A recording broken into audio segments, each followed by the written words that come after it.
আজকে আমরা কথা বলবো ভিটামিন মিনারেলস নিয়ে।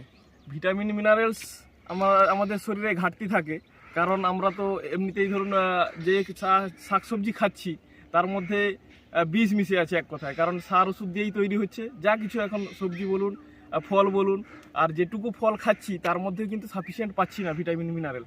তাহলে এর অল্টারনেট কি থাকতে পারে বা কি হতে পারে সেটা জেনে নেব রাজেশের কাছ থেকে। Thank you Rajesh. অবশ্যই একটা খুব সুন্দর প্রশ্ন করেছে।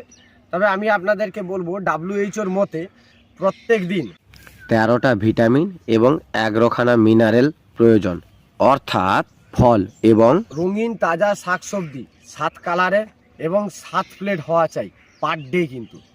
তো ফলে আমার মনে হয় না রাজেশ যেটা বলতে চাইছিল যে এটা সম্পূর্ণ হয়। আমরা তো খুব অল্প পরিমাণে ভিটামিন মিনারেল খাই।